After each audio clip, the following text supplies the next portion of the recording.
¿Qué tal? Buen día, buenas noches, buenas tardes a todas, a todos, a todes. Mi nombre es Omar Romero y el día de hoy tengo el gusto de dialogar con Karime Díaz Slim. Maestra, buenas noches, ¿cómo está?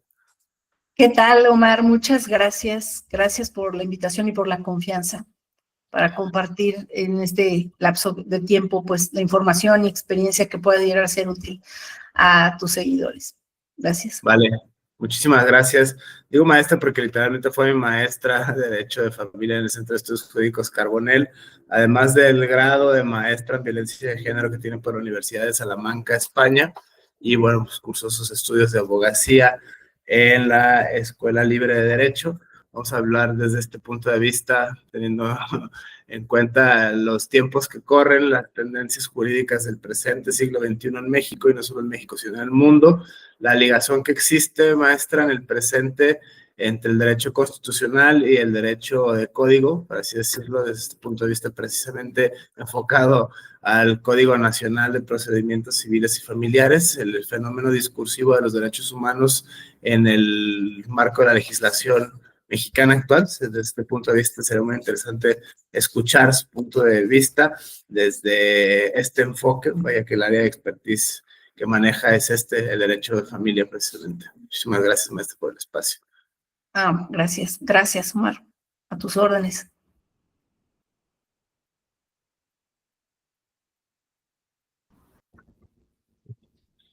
Sí, maestra, empecemos con la primera premisa, cómo sería el derecho constitucional, los principios rectores de derechos humanos. Pienso sobre todo en el Código Nacional de Procedimientos Civiles y Familiares, la tendencia muy fuerte que tiene a derechos humanos, específicamente lo que llama grupos vulnerables, en ese sentido, niñas, niños y adolescentes con perspectiva de género, este enfoque que se encuentra también reconocido desde luego en el artículo 4 constitucional. Algunos dicen de manera muy jocosa el artículo Tutti Frutti, ¿no? Contiene de todo, o sea, prácticamente se habla desde medio ambiente hasta cualquier otra cosa. En ese sentido es muy interesante esta interpretación. ¿Cómo se lee, vaya, el Código Nacional de Procedimientos Civiles a la luz de la Constitución y los derechos humanos, contenidos también en tratados internacionales, como se narra tanto en la misma Constitución como en los mismos tratados internacionales, como en el Código Nacional de Procedimientos Civiles y Familiares? Desde este punto de vista, maestro, está interesante escuchar su perspectiva al respecto de estos tópicos. Muchas gracias.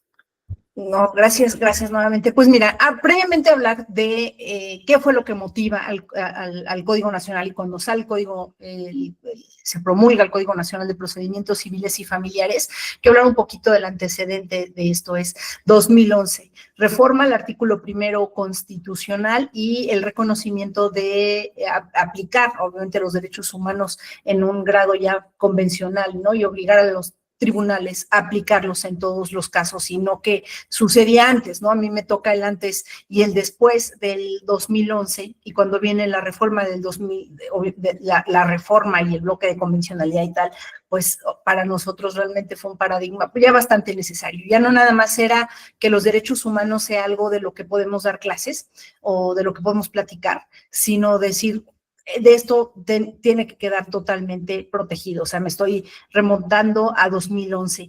Ahora, paralelo a esto, hay que hablar un poco del tema de oralidad y la garantía que da el Estado mexicano ante los tratados internacionales, un tratado, sobre todo el Tratado de Libre Comercio. Me voy más atrás, 1993.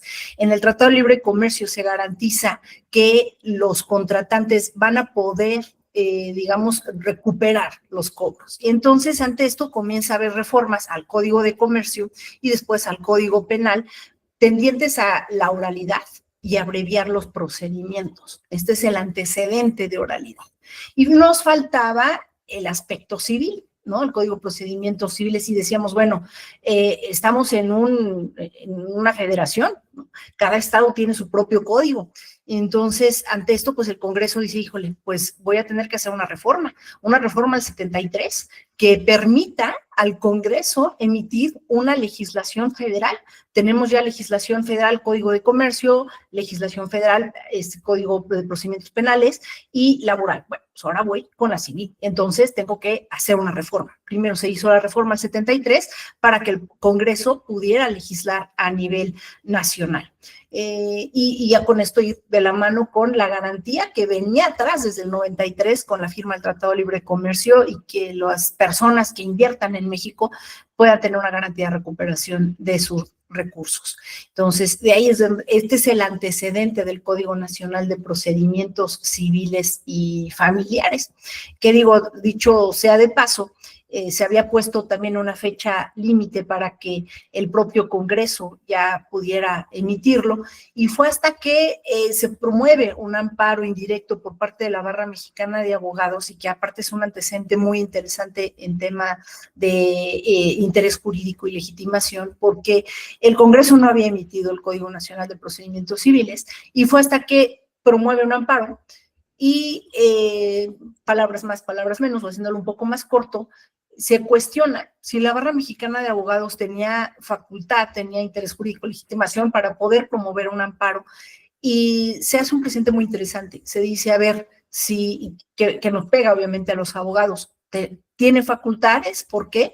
Porque tienes hasta cierto punto la obligación de ser garante de los derechos humanos. Y esto es muy interesante porque yo utilicé este precedente para otro en materia de protección consular, y los juzgados lo tienen que hacer. O sea, ve cómo ha cambiado esto de que, oye, no es que seas cualquier persona que viene a promover un amparo indirecto, es que eres abogado y estás obligado a proteger los derechos humanos, y tú como asociación civil, Barra Mexicana de Abogados, sociedad civil, lo puedes promover para que nosotros lo podamos promulgar. En total, se emite el Código Nacional de Procedimientos Civiles, y se permite que cada estado pues establezca, pueda ir adecuando el Código Nacional de Procedimientos Civiles en forma escalonada. Además se respeta que cada quien va a tener su código civil, y solamente pues tienes que ir adecuándote en forma paulatina, ¿no? Tenemos ahí un plazo máximo, abril 2027, para que, bueno, ya todos los tengamos, además de que tiene que haber cursos, ¿no? Los propios poderes judiciales de cada estado están capacitando a su personal, hay muchos muy, muy capacitados. Entonces, en este aspecto, pues bueno, ahí va caminando el Código Nacional, y bueno, a lo que voy con esto es ir de la mano, Código Nacional con la tendencia proteccionista de los derechos humanos, ¿no? Y obviamente de la oralidad, y de que esto sea un poquito más ágil.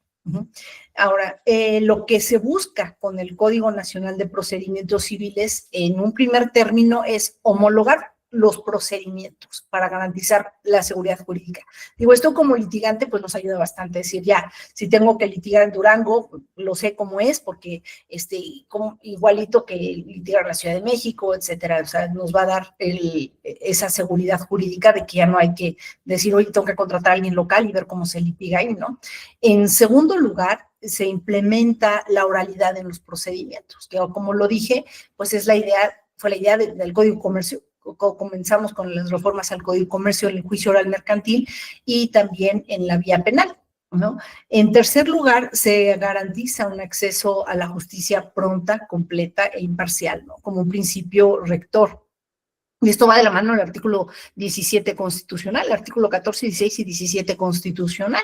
También se incorporan los derechos humanos y los tratados internacionales como una base normativa, y esto viene artículo primero y segundo del Código Nacional de Procedimientos Civiles.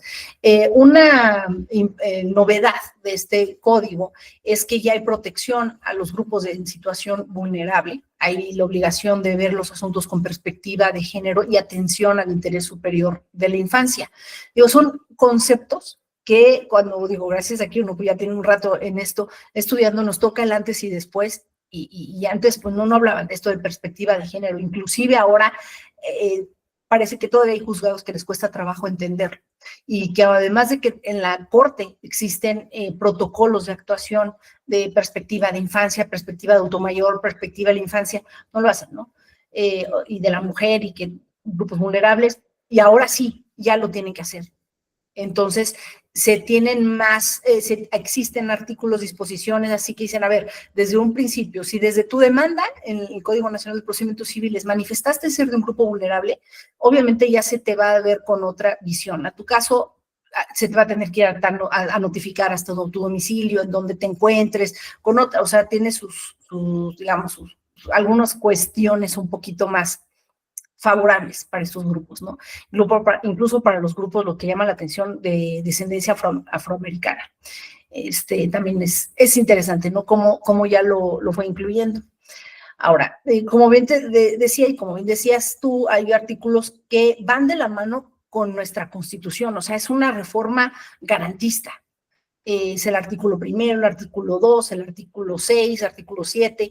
Tenemos que estos pues van a garantizar el acceso a la justicia como un derecho humano fundamental, ¿no? Y reconocer a las comunidades indígenas, reconoce derechos procesales de los pueblos, como yo te decía hace rato, ¿no? De los grupos vulnerables. Incluso hay una figura que en general las mujeres estamos un poco más contentas de decir, bueno, ya se reconoce o se habla, se visibiliza el tema de la violencia vicaria. Entonces, de ahí es como te podría yo decir de hacia dónde comienza el código y cuál es pues la tendencia. Digo que para que veamos nosotros, y lo dice el propio personal del Poder Judicial, realmente si funciona el código, vamos a tardar como unos 5 años, 5 años, ¿no? La idea al final de todo es que vayamos hacia una justicia digital, ¿no? Desde que tu celular puedas tramitar tu demanda.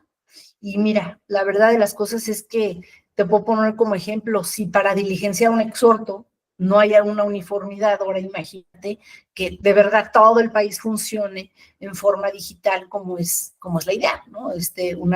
Una justicia digital, ¿no? ¿Cómo ves? Esa es, digamos, la primer base de cómo surge de la tendencia del Código Nacional de Procedimientos Civiles. Lo interesante es que es un paradigma, ya hablar digo, de por sí viene en el artículo 1 constitucional, que todos los jueces en todo nivel tienen la obligación, ya no es algo así como de, híjole, lo aplico, no, tienes obligación ya de aplicar los derechos humanos, ¿no? Otro tema muy interesante del Código Nacional de Procedimientos Civiles que le da este enfoque garantista es obligar a la oralidad, privilegiar los mecanismos alternativos de solución de controversias, y la verdad es que esto, como vinieron las reformas incluso en el Poder Judicial, lo promuevo bastante. Mira, ¿de qué se trata esto?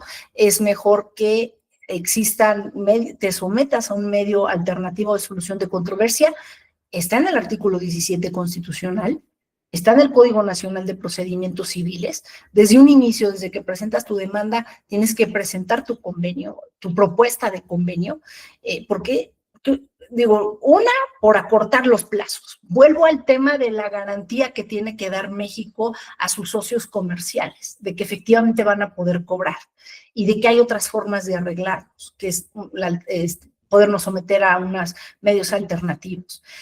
Ahora, con tanto cambio en el Poder Judicial, yo les digo, mira, sométete, es mejor esto. Ahora, en materia familiar, es mucho mejor la justicia restaurativa. Es decir, ¿sabes qué? A ver, mira, a lo mejor la sentencia, la verdad, va en materia familiar, que son temas muy sensibles, es mejor decir, ¿sabes qué? Pues se tiene que someter a terapias, talleres y así, que ese tema de talleres y terapias y pedirse perdón, pues no va a venir en una sentencia. Otro tema muy interesante en el Código Nacional de Procedimientos Civiles es la perspectiva de género, ¿no? De los derechos de la niñez, la diversidad cultural. Antes se invisibilizaba, no es que se invisibilizaba, pero no se le daba como tanta fuerza a que los niños tuvieran estos derechos. Tampoco se trata de que van a hablar, o sea, tienen derecho a ser escuchados, ¿no? Son parte de los derechos que tienen, y hay un protocolo de actuación para los niños que forman parte de los juicios, pero la verdad es de que sí se les da ya más, pues, un enfoque más importante, ¿no? Incluso hasta las sentencias, ya tiene un tiempo que hay sentencias que en donde están involucradas personas pues, vulnerables, tienen que tener su propio formato, ¿no? Pues bueno, hasta ahí son, a grosso modo, lo que es el antecedente del Código Nacional de Procedimientos Civiles y los aspectos un poquito constitucionales y de derechos humanos. Justo más interesante esta primera aproximación, da en el clavo con dos argumentos que justo le iba a preguntar a continuación, ¿no? Los métodos alternos de solución de controversias, que están no solo en el 17 constitucional, como lo mencionan, sino también en el artículo 3 del Código Nacional de Procedimientos Civiles y Familiares. Es el privilegiar estos mecanismos.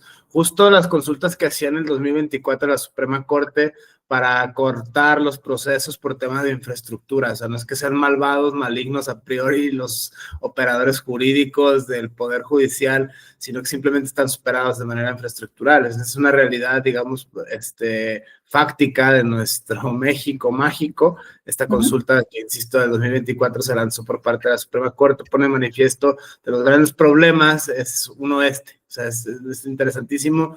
Por eso la apuesta, no solo por los masks, sino también por la e-justice, también contenida en el 933 del Código Nacional de Procedimientos Civiles y Familiares, ese capítulo 8 del Código, que prácticamente habla de esta nueva forma de impartición de justicia digital. O sea, la infraestructura se vuelve a poner de manifiesto este reto, este desafío a la mexicana, ¿no? Siempre tratar de tropicalizar los problemas, ver las realidades fácticas de los lugares, esta sociología, esta historiografía.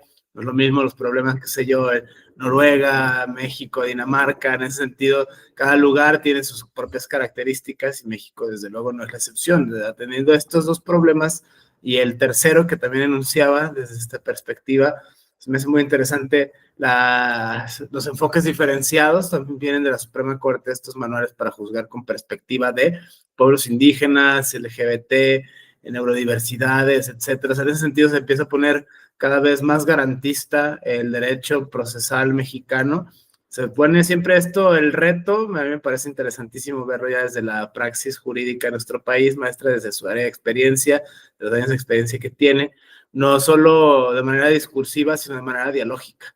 O sea, siempre la brecha que existe en nuestro México mágico entre el deber ser y el es, o sea, prácticamente esto que nos enseña, digamos, en los libros y que tampoco se enseña mucho, muy a menudo en las facultades de Derecho, que al final, pues, proviene de la práctica. O sea, en ese sentido, me parece muy interesante los retos y los desafíos como usuaria, como agente social de este cambio. Nos mencionaba al respecto estas herramientas historiográficas en materia de investigación jurídica. Pienso, por ejemplo, en el Diario Oficial de la Federación, en los periódicos oficiales de los estados, por ejemplo, para poder rastrear precisamente estos fenómenos historiográficos, ¿no? Cuando se promulgan leyes, cuando se reforman artículos, estas herramientas que parecen muy interesantes y lo son, de hecho, de manera como investigación respecto a la historiografía local. Me parece muy interesante estos temas, maestra, ahondar un poquito en estas tres direcciones. El tema de las perspectivas, que ya lo hacíamos desde un enfoque global, el tema de la e-justice o la justicia digital, los retos y desafíos que eso implica, desde el punto de vista del realismo, ¿no? Como tomando el realismo jurídico como marco normativo para poder exponer este problema, y desde luego la irrupción de los MASC ante todos los fenómenos, por ejemplo en México, que tenemos la reciente histórica elección del Poder Judicial, que jamás nunca habíamos visto cosa igual en la historia constitucional de nuestro país, y la apuesta por los mecanismos alternos de solución de controversias en materia civil y familiar. Ese sería el enfoque. Gracias. Sí, así es el enfoque, pero además muy retador porque ahora el abogado tiene que estar muy preparado. Realmente el desahogo de las audiencias recae en el abogado. Anteriormente es en el secretario de acuerdos. Dices, bueno, ya lo promuevo y me faltó esto, lo presento a la promoción y vemos cómo lo va a desahogar. Ahora no. Ahora ya nada más para que tengas acceso al juez tiene que estar la contraparte, ya no va a existir el alegato de oídas y no. Tienes que hablarlo en la audiencia, desahogarlo en la audiencia, tienes que tener absolutamente todo listo y ese es un gran reto para todos los estudiantes de Derecho y todos los litigantes, porque realmente, de verdad, te lo digo con 30 años de experiencia, si de por sí apenas pusieron computadoras hace 15 años, no sé, por mucho, o sea, tenían, y todavía existen por ahí unas máquinas de escribir que trajo Hernán Cortés. Ahora imagínate que traigan, bueno, ahora lo tienes que hacer todo en el celular, ya lo puedes hacer, y tu clave y tu firma electrónica, si muchos abogados no están familiarizados con eso, ¿no? Algunos estados, en mi experiencia, ejemplo, Estado de México, por ejemplo, más que Ciudad de México, lo ha implementado desde la pandemia. decir, a ver, vamos a una justicia digital y las audiencias orales ya en línea y así, y todo lo tienes que hacer en la audiencia inicial, la audiencia principal, o sea, ya muy de la mano hacia dónde va. Y el abogado tiene que estar muy preparado en retórica, y no pueden estar con que, y no, lo pongo por escrito, no. O sea, ya tienes que traer tu discurso, tus alegatos y tus pruebas y, por ejemplo, la declaración de parte, ¿no? Y el hecho de que se está haciendo el desahogo de pruebas muy similar al sistema norteamericano, que tú mismo seas tu propia declaración, tu propio abogado te va a preguntar a ti, ¿no? A ver, tú qué hiciste, tú qué pasó y tal, y muy diferente a la confesional. No están preparados. En general, nadie, te podría decir que nadie, o sea, hemos visto poquitas cosas de la implementación y que ahorita son un desastre. Unidad de gestión judicial, ejemplo. O sea, no, de ahorita ya es un desastre. Pero bueno, te digo que es un reto para tanto estudiantes como litigantes, como el propio Poder Judicial. Ya no hables tú del uso de la inteligencia artificial en los proyectos, que ya lo utilizan.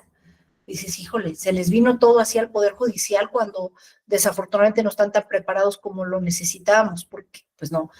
Y ahora, te digo, antes el secretario de acuerdos desahoga toda la audiencia, ahorita es el abogado, ¿no? O sea, y ahora sí va a salir el juez o así, o sea, y en segunda instancia también, los momentos de la segunda instancia, los momentos en que tienen que dictar sentencia, y aunque nada más sale, por ejemplo, a publicar los resolutivos, ¿no? En segunda instancia y así, pero de todas maneras no están preparados, no da el tiempo, y el volumen de información es muchísimo.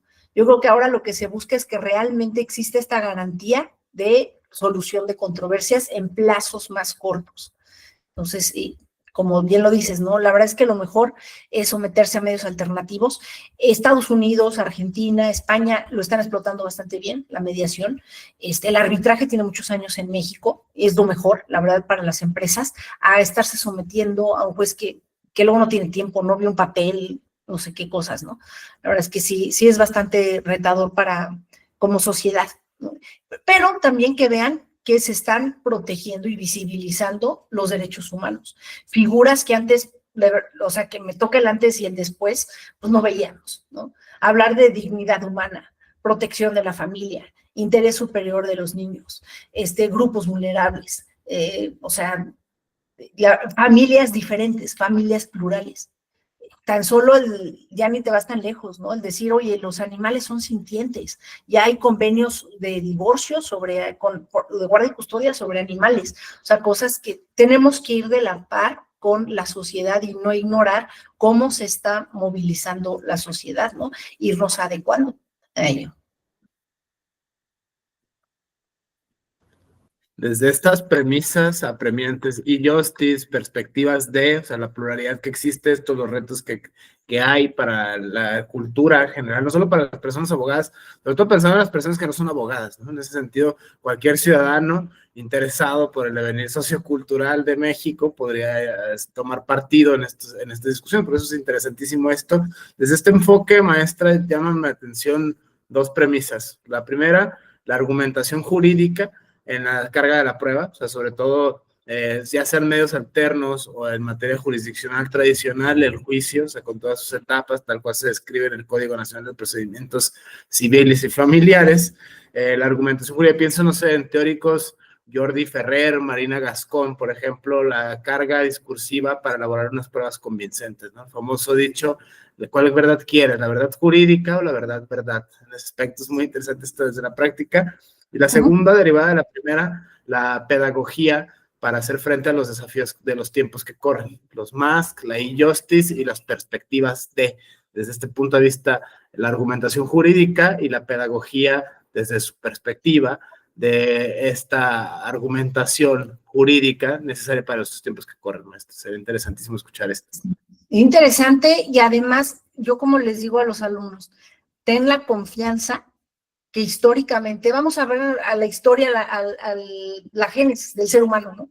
La verdad es que la oralidad no es nada nuevo, o sea, es como empezaron los pueblos, las tribus. Entonces, así eran realmente hablando un poquito de historia del derecho, ¿no? Y del derecho procesal, era eminentemente oral.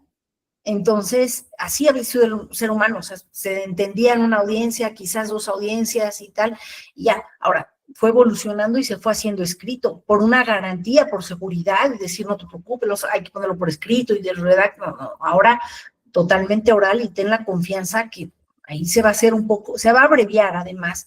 La verdad es de que hay juicios, mira, tengo un juicio, por ejemplo, de 30 años de sucesión, imagínate ahora que fuera oral. ¿Sabes qué? Que sí se van a cortar los tiempos y, como dices, desarrollar la argumentación jurídica va a ser básica. O sea, ahorita sí hay diplomados y maestrías en México, pero todavía más fuerte, pero la retórica. En promedio los alumnos no están preparados, no están acostumbrados a la oralidad.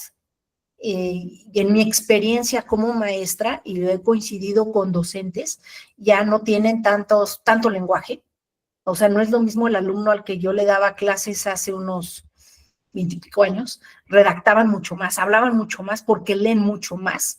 Ahora me dan su versión Twitter y les digo, a ver, vamos hacia una oralidad, desarrolla más tu idea, y no lo hacen. Eso es lo que es preocupante. Imagínate que el día de mañana van a defender a alguien. Digo, vas hacia la oralidad, habla. Y piensa tú que ya lo que vas a hablar lo vas a sostener, vas a demostrar y ya, o sea, ese es también otro reto para las escuelas de derecho, como bien dices, ¿no? La argumentación jurídica. Y aparte, con ser concreto, o sea, pensar que en juzgados tienen minutos y tus clientes pues, no están preparados, ¿no? Y, pues imagínate, tú tampoco, ¿no? O abogado. O sea, si tú sabes que, a ver, no es que te diga el juez, ya, rápido, 3, 2, 1, a ver, no, pero sí con un poquito de presión, ¿no? Para concluir el procedimiento.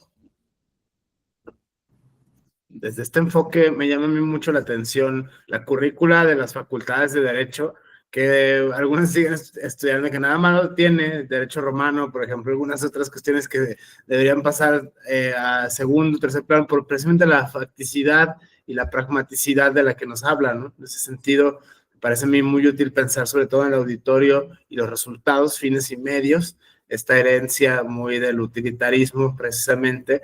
Me llama mucho la atención esta metodología y en esta misma línea argumentativa pensar como el desarrollo de habilidades de pensamiento necesarias para personas abogadas y no necesariamente solo para personas abogadas, sino para cualquier ciudadano en general, partiendo precisamente de la premisa que el lenguaje del derecho, los juegos del lenguaje jurídico, citando a Wittgenstein en esta, digamos, paráfrasis, los juegos del lenguaje jurídico, cualquiera los puede jugar siempre y cuando se apropie de ciertas habilidades de pensamiento. Es una hipótesis, me gustaría compartirla a debate, a diálogo con usted, maestra, en ese sentido.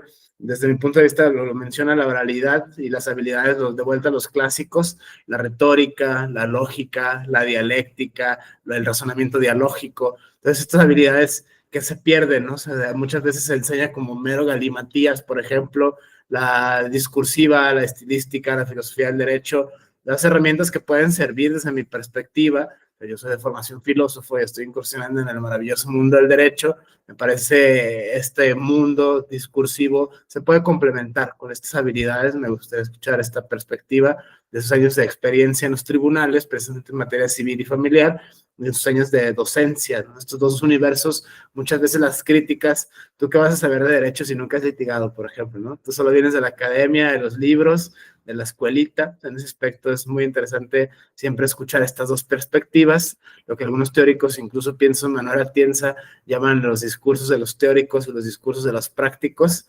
En teoría, los mejores prácticos son en el fondo los mejores teóricos. En ese aspecto, muy interesante esta perspectiva dual, maestra. Me llama mucho la atención este fenómeno discursivo acerca de las habilidades de pensamiento que desde su punto de vista se han de desarrollar para precisamente hacer frente a los desafíos de la oralidad en nuestro país. Pues sí, un reto muy, muy grande, porque no leemos, en promedio no leemos, no exponemos, dan copy-paste, no sé, ya están acostumbrados a la inteligencia artificial y se los resume. Entonces dices, híjole, ¿qué va a hacer de esta persona parada en un desahogo de declaración de parte? Y pocas universidades han estado preparando a sus alumnos y tienen incluso un foro para hacer simulaciones de audiencias orales. De verdad son contadas y tienen que hacerlo y tienen que obligar a los alumnos a hablar y, como dices, tener retórica, dialéctica, y a lo mejor la verdad muchas veces tu cliente no tiene la razón y cómo tú te la tienes que crear, que de verdad que convencerte, ¿no? inclusive hasta formular un silogismo, la teoría del caso. Yo les explico a mis alumnos, a ver, la teoría del caso, tú tienes que exponer la teoría del caso, es un silogismo. Entonces, y me he encontrado con alumnos que ya desde ahí dicen que es un silogismo.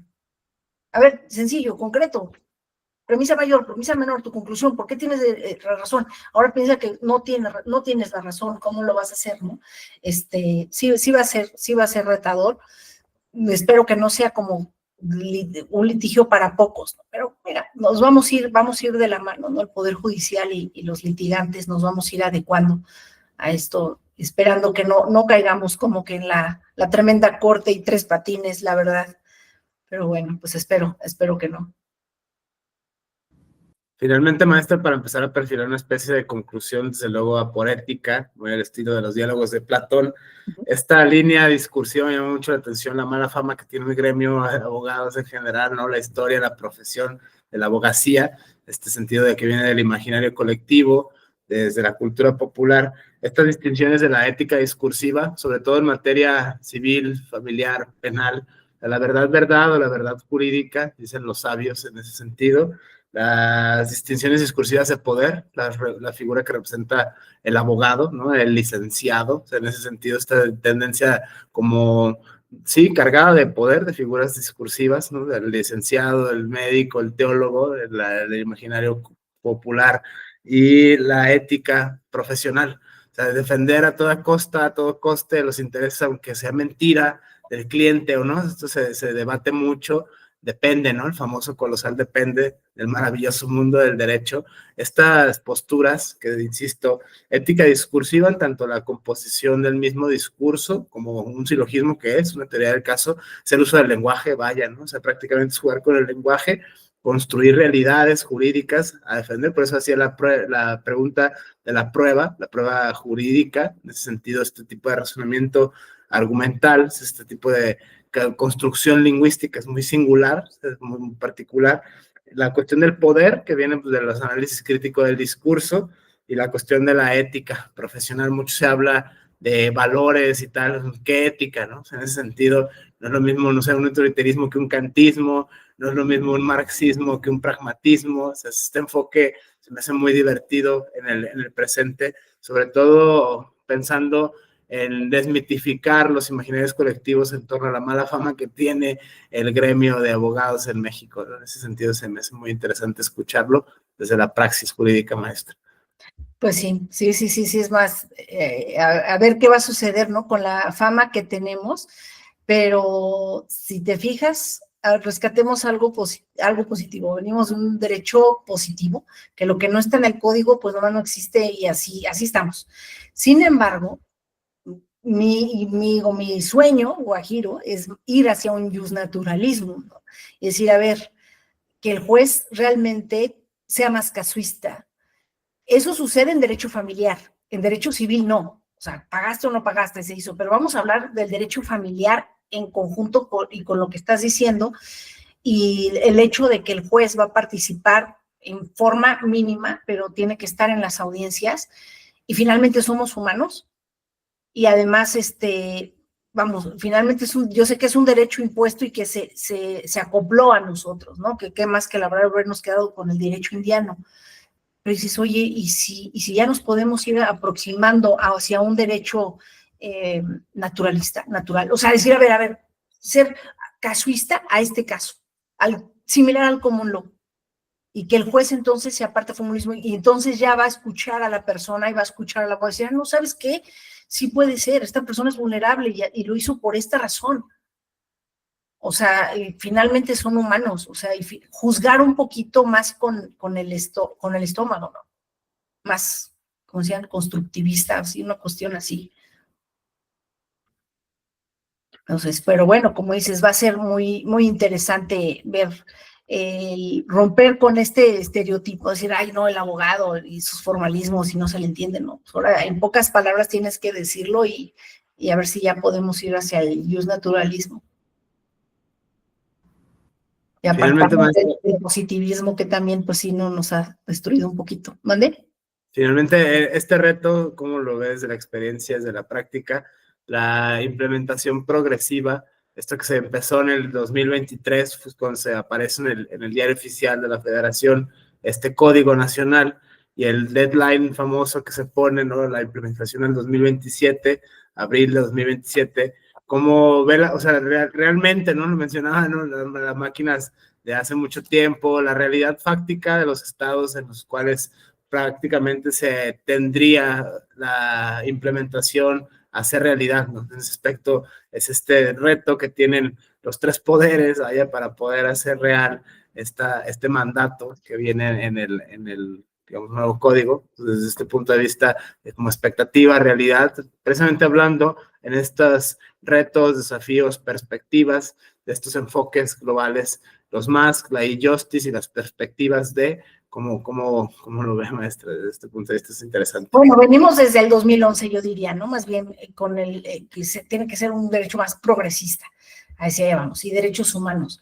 En general, digo, yo lo he visto complicado, o sea, al final, a veces sí dicen, híjole, extremo, la extrema justicia probablemente no es, el extremo formulismo no es justicia, y a veces sí tienes que adaptarte y decir, a ver, existen derechos humanos y tenemos el principio de convencionalidad y tal, ¿no? Y tenemos que irnos adecuando de esta manera, ¿no? Es un poquito forzado, digo, la verdad es de que si has tenido la oportunidad de estudiar derecho indiano, derecho indígena, pues sí dices, híjole, y si volviéramos a ese derecho que más se adecua a lo que somos nosotros, más que a la imposición, ¿no? Tan solo te das cuenta con una propuesta que existe en Veracruz de que si una persona debe dinero, ya toda la familia lo debe, y están buscando como que se haga así, como estábamos, ¿no? En el derecho azteca. Y dices, pues, la verdad es de que sí puede suceder que sí, que hacia allá vayamos, ¿no? Pero en mi experiencia ha sido más tranquilo, más satisfactorio el papel que ha hecho el juzgador de que verdaderamente sí le dan ese enfoque de derechos humanos y progresista. Y sí lo aplican, o sea, digo, no te esperes mucho en primera instancia, pero si lo empiezas a ver en segunda instancia, no se diga en la corte. Y si dices, cuando hacen una ponderación, dices, no, sí, claro, privilegiaron el por qué y cómo llegaron, cómo lo estructuran, y dicen, no, pues sí le dieron prioridad al interés superior del menor, y sí, inclusive son un poquito y naturalistas, de decir, a ver, no, particularmente en ese caso la señora actuó por esto y esto otro, y se apartan un poco del positivismo, ¿no? Pero sí, ya dices, no, pues sí, finalmente somos humanos, lo hizo por esto y por aquel otro, ¿no? Interesante, maestra, esta premisa global de este diálogo. Me atrevería a resumirlo en las siguientes líneas. El enfoque, digamos, histórico, cronológico, el orden de evolución sociojurídica en nuestro país, el conjunto de reformas que dieron origen a esta tendencia legislativa por derechos humanos, por, digamos, homogeneización procesal, por economía procesal, por las demandas de la misma sociedad, en este sentido, el derecho vivo, ¿no? La misma constitución viviente, famosa, esta tesis del derecho constitucional.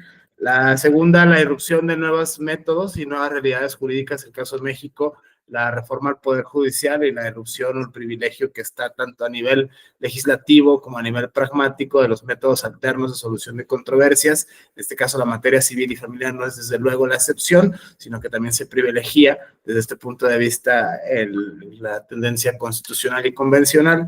Y finalmente, pero no menos importante, el reconocimiento de las perspectivas o sea, en este caso pienso tres que están precisamente en el código, pueblos originarios y pueblos afromexicanos, en ese sentido, perspectiva de género, con todas sus peculiaridades. Género no solo son mujeres, en ese sentido se puede hablar de masculinidades y de teorías queer, en ese sentido, poblaciones LGBT. Está muy interesante este debate del género, cómo se está interpretando precisamente la teoría de género y el interés superior de la niñez, ¿no? En ese aspecto me parecen muy interesantes estas líneas argumentativas.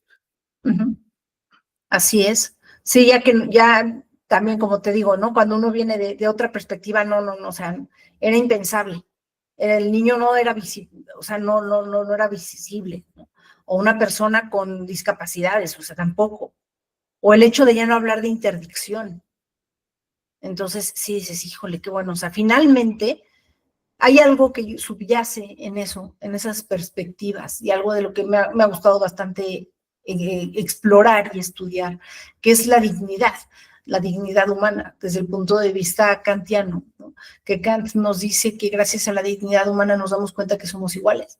Entonces, si te das cuenta que ellos también, todos tienen dignidad, o sea, y te das cuenta, es muy diferente a lo mejor el perro o los animales, porque ellos no tienen conciencia de que existen, pero nosotros sí, y que ahora cómo ha evolucionado este concepto, ¿no? La dignidad, y cómo ahora cómo lo van a plasmar en estas perspectivas, en estas tres perspectivas que platicas, ¿no? Dices, oye, sí, tienes que reconocerlos, aceptarlos y respetarlos y además tratarlos con un carácter diferenciador, interseccional, con otro carácter. O sea,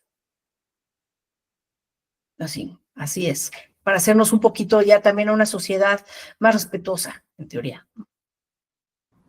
En teoría siempre es el gran reto, ¿no? Debería ser contra el ES, en este aspecto es el gran reto reformador de la pedagogía, de la cultura y de la educación en nuestro país. Muchísimas gracias, maestra, por este diálogo con Karime Díaz Slim, maestra especialista en violencia de género y, bueno, perspectiva constitucional de derechos humanos. Muchísimas gracias, maestra. Gracias a ti, Omar. Gracias. Gracias a todas, a todos, a todos. Seguimos en contacto. Buen día.